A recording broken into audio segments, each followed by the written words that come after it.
السلام علیکم ناظرین، بولم 37 کے لاسٹ پارٹ میں خوش آمدید۔ ایپیسوڈ کی شروعات میں یاروکی کائرہ جانے کے لیے واپس تیار ہو جاتا ہے۔ بہادر کہتا ہے میرے امیر حکم نامہ ضرور آئے گا، تو یاروکی کہتا ہے میں جانتا ہوں، لیکن جب تک میں دیکھ نہ لوں کہ اس حکم نامے میں کیا لکھا ہے میں جانتا ہوں کہ مجھے کیا کرنا ہے۔ کیا فوج تیار ہے؟ تو بہادر کہتا ہے میرے امیر تیار ہے۔ یہ سنتے ساتھ ہی یاروکی خیمے سے نکل جاتا ہے۔ ادھر صلاح الدین ایوبی قاضی فاضل سے کہتے ہیں میں دعا کرتا ہوں کہ حکم نامہ آنے سے پہلے کچھ برا نہ ہو۔ قاضی فاضل پوچھتے ہیں کیا حکم نامہ آنے سے حالات پرسکون ہو جائیں گے یا مزید انتشار کا شکار ہوں گے؟ میں واقعی میں نہیں جانتا صلاح الدین، اس لیے میں عرفا کر کہتا ہے میرے امیر یاروکی محل کی طرف آ رہا ہے۔ یہ سن کر صلاح الدین ایوبی اور قاضی فاضل بہت پریشان ہو جاتے ہیں۔ صحرا سے میودود فرمان لے کر کائرہ کی جانب رواں دواں ہوتا ہے۔ بائبورا کہتا ہے جانم قربان، کائرہ بہت قریب ہے۔ تو میودود کہتا ہے ہمیں وہاں جلدی جانا ہوگا بائبورا، ہم نہیں جانتے کہ خلیفہ کا منصوبہ کیا ہے، ہمیں جلدی یہ حکم نامہ پہنچانا ہے۔ یہ کہتے ساتھ وہ اپنا چہرہ ڈھام کر آگے بڑھ جاتے ہیں۔ ادھر صلاح الدین ایوبی اپنے سپاہیوں کے ساتھ محل کے باہر کھڑے ہوتے ہیں۔ اس لیے یاروکی وہاں پہنچتا ہے۔ سپاہیوں کے ساتھ ساتھ کامل بھی ان کے ساتھ ہوتا ہے۔ یاروکی کہتا ہے ایک طرف ہٹو صلاح الدین، تیر اب کمان سے نکل چکا ہے،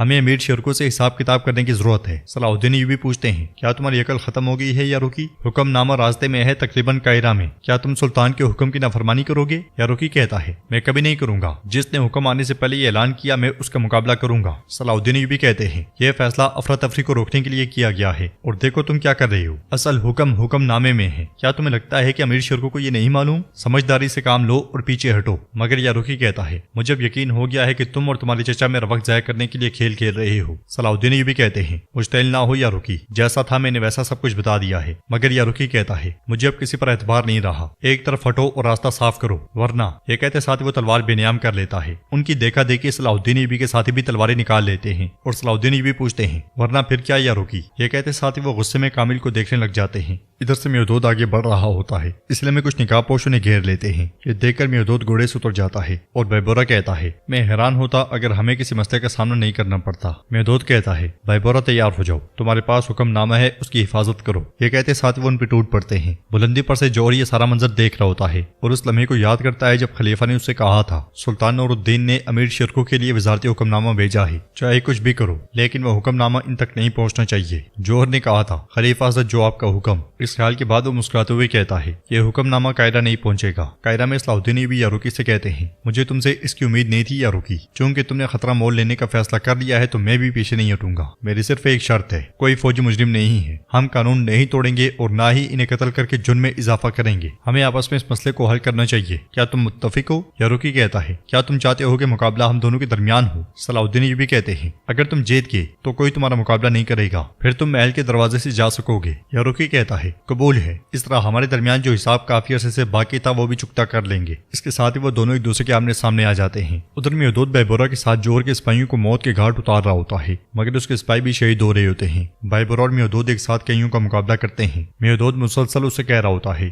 بائبورا حکم نامے کی حفاظت کرو، حکم نامے کی حفاظت کرو۔ ادھر یاروکی مسلسل حملے کر رہا ہوتا ہے، مگر صلاح الدین بھی اس کے سامنے بالکل ڈھیلے پڑے ہوتے ہیں اور صرف اس کا وقت ضائع کرتے ہیں۔ انہیں اس طرح سے دیکھ کر یاروکی کہتا ہے تم حملہ کیوں نہیں کر رہے صلاح الدین؟ تو صلاح الدین بھی کہتے ہیں تمہارے حملے کو روکتے ہوئے مجھے تم پر حملہ کرنے کا وقت نہیں مل رہا یاروکی۔ یاروکی ایک اور حملہ کرتے ہوئے کہتا ہے جس صلاح الدین کو میں جانتا ہوں وہ نہیں رکتا۔ صلاح الدین بھی کہتے ہیں تو تم تلوار چلانے میں بہت ماہر ہو ہاں؟ ایک اور حملہ کرنے کے بعد یاروکی کہتا ہے تمہارے پاس ابھی بھی موقع تھا، جس صلاح الدین کو میں جانتا ہوں وہ موقع نہ دیکھ پائے ایسا ممکن ہی نہیں ہے۔ صلاح الدین بھی کہتے ہیں یاروکی پھر کچھ ایسا ہے جس کا میں انتظار کر رہا ہوں۔ یاروکی پوچھتا ہے کس چیز کا انتظار کر رہے ہو؟ تو وہاں پہنچنے والا میودود فرمان دکھاتے ہوئے کہتا ہے سلطان کے حکم نامے کا۔ کاراتگن بھی میودود کے ساتھ ہوتا ہے اور صلاح الدین ایوبی کو دیکھتے ہوئے اس لمحے کو یاد کرتا ہے جب غنیمت والے کمرے میں صلاح الدین ایوبی نے اس سے کہا تھا مجھے ایک معاملے میں تمہاری مدد کی ضرورت ہے۔ چیزوں کو پرسکون کرنے کے لیے ملک میودود کے ہاتھ بھیجا جانے والا حکم نامہ بغیر کسی نقصان کے قائرہ پہنچنا چاہیے۔ مجھے شبہ ہے کہ انہوں نے حکم نامے کو پہنچنے سے روکنے کے لیے کوئی منصوبہ ترتیب دیا ہوگا۔ اس کے بعد ہمیں وہ لمحہ دکھایا جاتا ہے جب میودود ان نقاب پوشوں کا مقابلہ کر رہا تھا اور اسی لمحے وہاں کارتگن پہنچ گیا تھا۔ وہاں پہنچتے ساتھ ہی کارتگن نے بلند آواز میں کہا تھا چیتوں میں آ گیا ہوں۔ اسے دیکھ کر میودود اور بائبورا بہت خوش ہوئے تھے۔ اس خیال کے بعد میودود پوچھتا ہے یہ ایک ایسی صورتحال ہے، کیا شہیدوں کا خون خشک ہونے سے پہلے تخت کے لیے جنگ کرو گے؟ یاروکی کہتا ہے امیر شرکو نے حکم نامہ وصول ہونے سے پہلے وزیر کے طور پہ اپنے عہدے کا اعلان کرنے کی کوشش کی۔